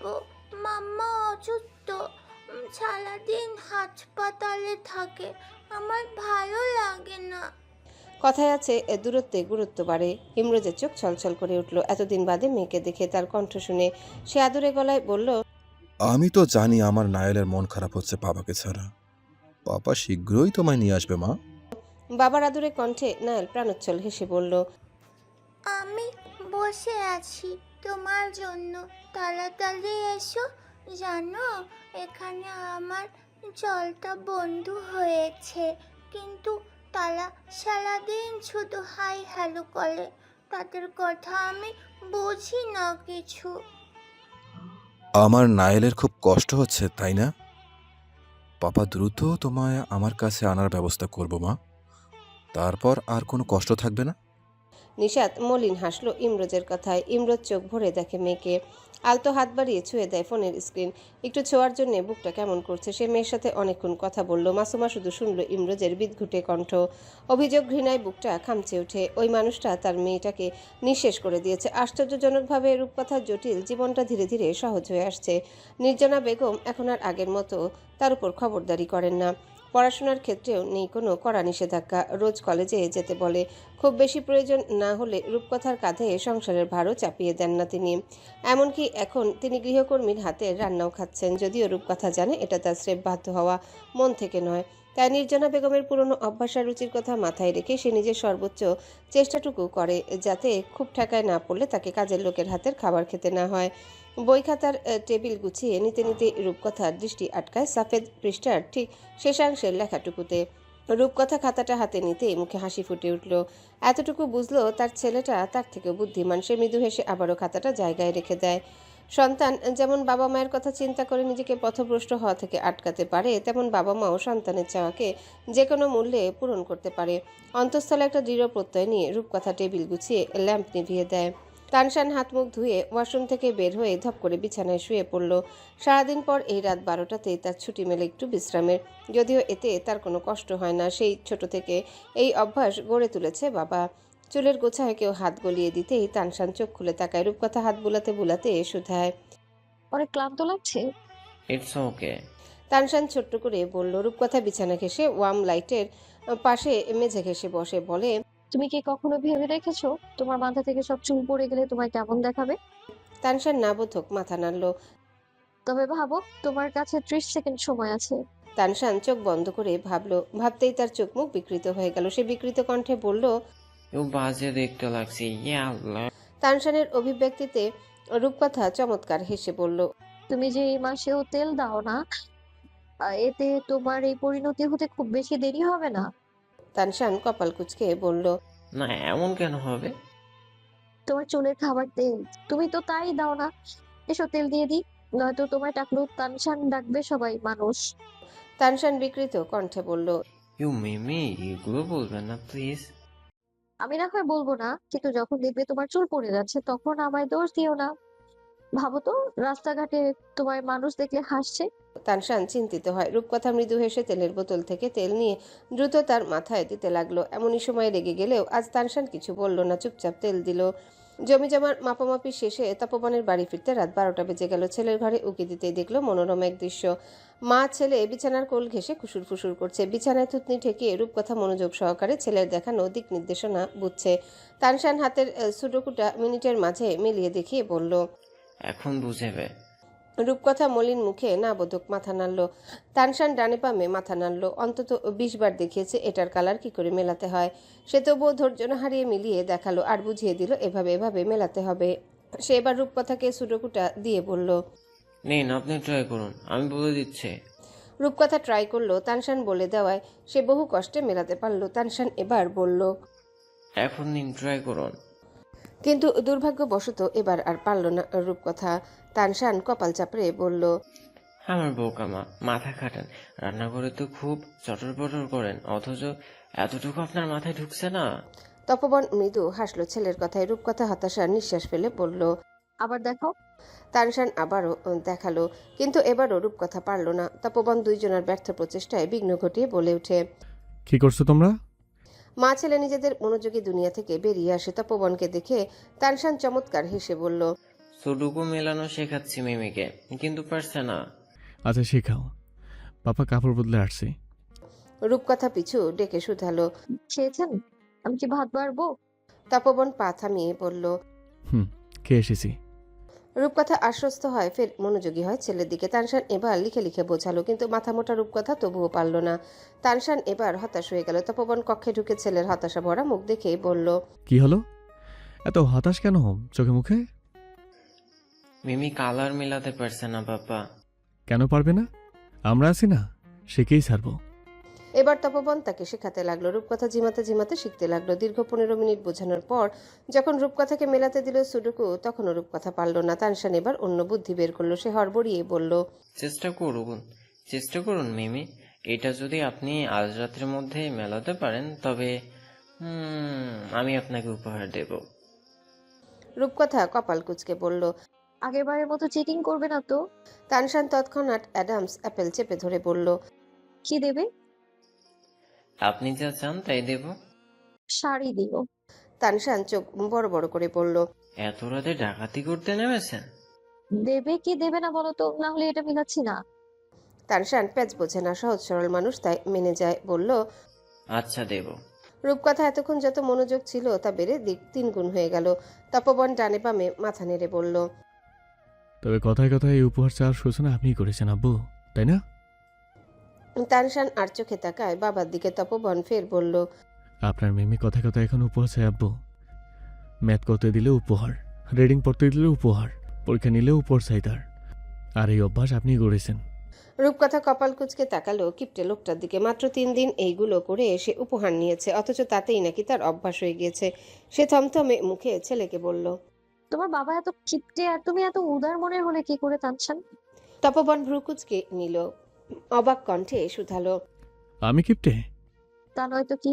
আমি আপনার থেকে কদিন উপহার নিয়েছি? মাত্র 3 দিন, তাতেই আমার অভ্যেস হয়ে গিয়েছে। রূপকথা মুখ ঝামটা মেরে বলল, তো সবসময় এখন তোমার উপর দিয়ে পড়তে হবে। বাবার প্রশ্নের জবাবে তানশান উৎকণ্ঠা নিয়ে বলল, পাপা উপহারের কথা শুনলে তার কাজের গতি দ্বিগুণ বেড়ে যায়, এটা একটা ভালো দিক। বলতে না বলতে তানশান দেখলো রূপকথা সুটুকু মিলিয়ে ফেলেছে। রূপকথা উল্লাসে চেঁচিয়ে উঠল। তানশান হতাশার নিঃশ্বাস ফেলে বাবাকে বলল। তপবন না চাইতেও গা দুলিয়ে হেসে উঠল তার ঢঙ্গি বউয়ের কাণ্ডে। তানশান হতাশা বলে মিটিমিটি হেসে বলল, আপনি তো উপহার খুব পছন্দ করেন তাই না? যান, আপনি যদি এবার মিট্রমে 1 থেকে 10-এর মধ্যে থাকতে পারেন তবে আপনি যা চাইবেন তাই দেব। তপবনকে বেশ উৎসাহী দেখা গেল ছেলের প্রস্তাবে। নিজেও সায় জানিয়ে বলল, হ্যাঁ তানশান ঠিক বলেছে, আমিও দেবো, তুমি যা চাও। রূপকথা সতর্ক দৃষ্টি ফেলল বাবা ছেলের দিকে, সতর্ক কণ্ঠে শুধায়, যা চাইবো তাই দেবেন আপনারা? হুম। তানশান ঘন ঘন মাথা নেড়ে বলল, আচ্ছা ঠিক আছে। রূপকথা রাজি হয়ে গেল। পরদিন সকালে উঠতেই ঘরময় খানিক ব্যস্ততা অনুভব হলো। তপবন নিচে নামতে নামতে দেখলো মা ঘরে তোড়জোড় চালাচ্ছেন। সে কৌতূহলী গলায় শুধায়, কি হয়েছে আম্মু, এত তোড়জোড় কেন? নির্জনা বেগম ব্যস্ত কণ্ঠে বললেন, বাড়িতে তেমন ভালো কিছু বাজার নেই তপবন। এদিকে মাত্র নিজাম জানালো ওয়াহেদ আর ওরা আসছে, তাড়াতাড়ি গিয়ে একটু বাজার করে আনো তো। বাড়িতে মাত্র 1 কেজি গরুর মাংস আছে, জবাই এগুলো আগে বলবে না? আমার ঘরটা কেমন ছন্নছাড়া হয়ে যাচ্ছে। তপবনের ললাটে ভাঁজ পড়ল, চোখে মুখে ফুটে উঠে চাপা ক্রোধ। সে থমথমে মুখে শুধায়, হঠাৎ তারা আসবে কেন আম্মু? এটা কেমন কথা তপবন, আসবে না আমাদের বাড়িতে? যাও তাড়াতাড়ি বাজার নিয়ে আসো, নিজে হাতে করো কিন্তু ড্রাইভার দিয়ে করিও না। জি আম্মু। তপবন চোয়াল শক্ত করে বলল। ওয়াহেদ খালুকে বহুবার বারণ করেছে রূপকথার কাছাকাছি আসতে। রূপকথা সহ্যই করতে পারে না তাকে, অদ্ভুত আচরণ করে, মানসিকভাবে ভেঙে পড়ে। যারা সত্ত্বেও মানুষটা আরেক দফা ওদের ভাঙার জন্য মুখিয়ে আছে। সে থমথমে মুখে দ্রুত কদমে উপরে গেল। স্কুল কলেজের জন্য তৈরি হতে থাকা স্ত্রী সন্তানকে বলল, আজ স্কুল কলেজ যাওয়ার প্রয়োজন নেই তোমাদের, চলো আজকে বেরোতে যাই। বাবার হঠাৎ এমন কথায় তানশান ভ্রু কুচকে বলল, হঠাৎ এমন কথা বলছো কেন? কোথায় বেরোতে যাব? সারপ্রাইজ, তোমরা রেডি হয়ে থেকো, বাবা আধা ঘন্টার মধ্যে আসছে। তপবন রূপকথাকেও একই কথা বলে রোজের কাছে গেল। বিছানায় শুয়ে শুয়ে ফোন টিপতে থাকা বোনকে বলল, রোজ চলো, আজ ভাইজানের সাথে বেরোতে যাবে। কোথায় যাব ভাইজান? সারপ্রাইজ, রেডি হয়ে থেকো, ভাইজান একটু পরে এসে নিয়ে যাবে। বলে সে বাজার করতে চলেছে। আধা ঘন্টার মাঝে বাজার করে নিয়ে আসে। নির্জনা বেগম বাজার পেতে স্বস্তির নিঃশ্বাস ফেললেন। তপবন চাপা সরে তাকে বলল, আম্মু, আমি রূপকথা তানশান রোজকে নিয়ে জরুরি একটু বাগেরহাট যাচ্ছি। ওকে। সে কি, এ কেমন কথা তপবন? ঘরে অতিথি আসছে আর তোমরা এখন বাগেরহাটে যাবে কেন? রূপকথার আমার শরীরটা ভালো না মা, তাকে দেখতে যাব। খালুজান তো আসতেই পারবে যখন তখন, দরকার পড়লে আমরা গিয়ে দেখে আসবো। এখন আসছি, হ্যাঁ। শত ব্যস্ততার মাঝে তপবন তড়িঘড়ি করে বউ বাচ্চা আর বোনকে নিয়ে বেরিয়ে গেল। ওয়াহেদরা আসার আগে নিজাম আসতে চটে গেল। এহেন কথা শুনে ক্ষিপ্ত কণ্ঠে বলল, আপা, আমি তোমায় সেদিনই বলেছিলাম যে তপবন ওয়াহেদকে অসম্মান করছে, নয়তো আজকেই ওর শাশুড়ি অসুস্থ হলো। ওয়াহেদ ধমকে উঠল নিজামকে। নিজাম, হচ্ছে কি? একটা মানুষ অসুস্থ হতেই পারে, অসুস্থতা কি বলে কয়ে আসে? পরপরই নির্জনা বেগমের উদ্দেশ্যে চিন্তিত কণ্ঠে শুধায়, রূপকথার মায়ের কি হয়েছে আপা? নিজাম কপাল কুঁচকে অবলোকন করে স্বামীর উদ্বিগ্নতা। আগে তো কখনো এই বাড়িতে আসতে চাইতো না, অথচ হঠাৎ করে রোজ রোজ তার মাথা খাচ্ছে এই বাড়িতে আসার জন্য। আবার রূপকথার প্রতি প্রবল আগ্রহ দেখা যাচ্ছে। সে থমথমে মুখে বলল, রূপকথা আর ওর পরিবারের যা ইচ্ছা তাই হোক, তুমি এত আগ্রহ দেখাবে কেন? আগ্রহ কোথায় দেখালাম? এটা তো সামাজিকতা নিজাম। একটা মানুষ অসুস্থ, কেন অসুস্থ জিজ্ঞাসা করব না? না করবে না, চুপ করে বসে থাকো। নির্জনা বিতৃষ্ণা ভরা দৃষ্টিতে তাকায় বোনের দিকে। তার বংশের মাঝে এ নিজাম একটু উগ্র, হিংস্রাত্মক মনের মানুষ। দিনের পর দিন হাসপাতালের করিডোরে এই একটা মুখ দেখতে দেখতে ত্যক্ত বিরক্ত নার্সরা উষ্ণ নিঃশ্বাস ফেলে নিজের কাজে চলে গেলেন। লীরা কেবিন থেকে বেরিয়েই এরোজকে বেঞ্চিতে বসে থাকতে দেখে দীর্ঘশ্বাস ফেলল। এগিয়ে এসে নিজ ভাষায় বলল, সারাক্ষণ এখানে বসে থাকো কেন? দেখা করতে পারবে না যেন 24 ঘন্টার 18 ঘন্টা এখানেই পড়ে থাকো, রাতেও ঘুমাও না পর্যন্ত। এরোজ লালচে ক্লান্তি ভরা নেত্র তুলে তাকায়। আইসোলেশন রুমের দিকে এক পলক চেয়ে ক্ষীণ স্বরে বলল, I just can't sleep. Lira, it feels like every single moment I'm losing my life. Lira বলহীন দেহে শুধু চেয়ে রইল। ক্ষীণ স্বরে বলল, এখনো লম্বা একটা লাইন বাকি আছে রোজ, আর তার জন্য হলো তোমার নিজের যত্ন নিতে হবে। বাসায় যাও, আমরা মৌনতার খেয়াল রাখছি তো। সে কেমন প্রতিক্রিয়া থেকে ধীরে ধীরে সুস্থ হয়ে উঠছে। এরোজ বাচ্চাদের মতো মাথা নাড়ল, বলল, না না, কেউ না থাকলে তার একা একা ভয় লাগবে। আমি আছি, সমস্যা নেই। সে উঠলে তুমি তাকে বলো আমি বাইরেই বসে আছি, তাকে ভয় পেতে বারণ করবে। লীরা হতাশার নিঃশ্বাস ফেলে চলে গেল। হিমানির করাল গ্রাস থেকে মুক্ত প্রকৃতি মন্থর গতিতে বসন্তের সুর আর সুবাসে সেজে উঠেছে। হরেক রঙের পুষ্প, বাতাবি লেবুর নব্য কুড়ি সুঘ্রাণ আর কোকিলের কলকাকলিতে মুখরিত ধরণী। ঠিক তেমনি নীলিমা নামক মাটির জীবন থেকেও শীতের রিক্ততা মিলিয়ে বসন্ত এসেছে। বাতাবি লেবু নব্য কুড়ির ন্যায় তার জীবনেও একটু একটু করে সুখ উকি দিচ্ছে। মাতৃত্বের যুদ্ধে নীলিমা জিতে গিয়েছেন। এখন আর সন্তান হারানোর ভয় তাকে তাড়া করে না। দরজার ওপাশে লাগাতার ঠকঠক শব্দে মত্ত ব্যক্তিকে দুটো মন্দ কথা বলার জন্য দরজা খুলতে নীলিমা খানিক ভরকালো। সম্মুখে দণ্ডায়মান বিশাল দেহী মানুষটাকে দেখে তার দৃষ্টি চমকিত হয়। অস্ফুট স্বরে বলে ওঠেন, আপনি? তপবন নারীটির চমকানো চাহনি দেখে মৃদু হাসলো। তাকে আরেকটু চমকে দিয়ে বাবার পেছন থেকে মাথা বের করে উকি দিল তানশান। মৃদু হেসে বলল, আসসালামু আলাইকুম নানুমণি। তানশানের পরে তপবনের বাম পাশ থেকে রূপকথা উকি দিয়ে তাকালো মায়ের মুখ পানে। ছলছলে নেত্রে চেয়ে ডেকে উঠল, আম্মা। রূপকথার পাশ থেকে রোজ উকি দিয়ে প্রাণোচ্ছল কণ্ঠে বলল, সারপ্রাইজ আন্টি। রিক্ত জীবনে এই মুখগুলো নীলিমার অস্থির অন্তঃস্থলে ঠিক কতটা প্রশান্তি দেয় তা স্পষ্ট হলো তার গড়িয়ে পড়া নোনা জলে হু হু করে কেঁদে উঠল নীলিমা। রূপকথার রোজ এগিয়ে গিয়ে জড়িয়ে ধরল ক্রন্দনরত নারীটিকে। এক নীরব আলিঙ্গনে যেন কত শত আকুলতা ব্যক্ত হলো। নীলিমা দুজনকে ছেড়ে তানশানের পানে তাকায় আদুরে স্বরে বলল, নানু ভাই এসো। তপবন নিজ উদ্যোগে লাজুক ছেলেকে টেনে সামনে দাঁড় করিয়ে দিল। জীবনের সাথে জুড়ে যাওয়া আরেকজন স্নেহময়ীর সাথে আলতো আলিঙ্গন করে সে মিহিস্বরে বলল, ডোন্ট ক্রাই। নীলিমা গাল ভরে হাসলো ছেলেটার কথায়। তিনি তানশান আর রোজের মাথায় হাত বুলিয়ে দিয়ে বললেন, তোমরা কি কোনো কাজে এসেছো? রোজ নাকচ করে বলল, আমরা আপনার বাসায় বেড়াতে এসেছি, আজ খুব মজা হবে আন্টি। নীলিমার চোখে মুখে খুশির উজ্জ্বলতা ছেয়ে গেল। তপবনের পানে চেয়ে শুধায়, ওরা সত্যি বলছে? তপবন মৃদু হেসে মাথা নাড়ল, বলল, আগেরবার কথা দিয়েছিলাম আমরা শীঘ্রই আসবো। আজ কিন্তু আমরা এখানে থাকছি। অবশ্যই থাকবেন, তা কি আর বলতে হয়? এসো, ভেতরে এসো সবাই। নীলিমা হন্তদন্ত হয়ে সবাইকে নিয়ে ঘরে ঢুকলো। রূপকথা শুধু ঘুরে ঘুরে মাকে দেখছে। না, ঠিক মাকে নয়, বরং মায়ের চোখে মুখে সুখের ছোঁয়া দেখছে। তার ফেলে যাওয়া দুশ্চিন্তাগ্রস্ত ভঙ্গুর মায়ের মধ্যে আজ আমূল পরিবর্তন। মাকে জীবনের প্রতিকূলতার বিরুদ্ধে জিততে দেখে রূপকথার ভেতরকার ভয়টা আরও দৃঢ় হলো। আর একবার যদি ঘৃণ্য বাস্তবতা মাকে ভেঙে ফেলে তবে সে সামলাবে কি করে? মায়ের এই সুখটুকু দীর্ঘস্থায়ী হোক। বাবা নামক নিকৃষ্ট মানুষটার ছায়াও যেন আর না পড়ে তার মায়ের উপর। ঘরের দরজায় একজন লোক 3টা বাজারের ব্যাগ রাখতে নীলিমা কৌতূহলী দৃষ্টি নিয়ে এগিয়ে এলো। তপবন নিচু স্বরে লোকটিকে বলল, যাও তুমি, বাকিটা আমি সামলে নেব। নীলিমা শ্রান্ত কণ্ঠে বললেন, আমার মেয়ে জামাই আর তার পরিবারের দেখাশোনা করার সামর্থ্য আমার আছে। আপনি আমায় বারংবার এভাবে ছোট করতে পারেন না। শাশুড়ির কঠোর গলায় তপবন চোখ তুলে তাকালো। মিহিস্বরে বলল, আমি জানি আপনার যথেষ্ট সামর্থ্য আছে, কিন্তু হুট করে এসে একজন মানুষকে বিপাকে ফেলার মতো কাণ্ডজ্ঞানহীন আমি নই। এর পরের বার যখন আসবো তখন আপনাকে জানিয়ে আসবো।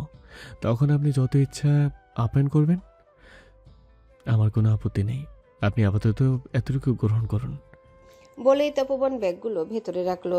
পরপরই নিজের সাথে আনা একটা ব্যাগ এগিয়ে দিতে নীলিমা দেখলো তাতে হরলিক্স, দুধ, গ্লুকোজ সহ নানা রকমের পুষ্টিকর খাবার। সে ফের অসন্তোষের দৃষ্টিতে বলল, আমি এখন অনেক কাজ পাচ্ছি, শুক্তারাকে এসব আমি কিনে খাওয়াতে পারবো। তপবন স্মিত হেসে বলল, যতদিন শুক্তারা ভাইজান জীবিত আছে ততদিন এগুলো আমি করবই। আপনি বাধা দিতে পারবেন না, এটা নিতান্তই আমাদের ভাই বোনের ব্যাপার। তপবন ভেতরে গিয়ে বিছানায় পা গুটিয়ে বসলো। পাশে বিড়ালের মতো কুণ্ডুলি পাকিয়ে বসা ছেলের ঘর্মাক্ত পিঠ হাতড়ে বলল, হ্যালো বন্ধুরা, পরবর্তী পার্ট খুব তাড়াতাড়ি আসবে, তো সবাই অপেক্ষায় থাকো। আর চ্যানেলটি যারা এখনো সাবস্ক্রাইব করোনি তারা পরবর্তী পার্ট দেখার জন্য চ্যানেলটি সাবস্ক্রাইব করে রেখো। ধন্যবাদ সবাইকে, আমাদের সাথেই থেকো।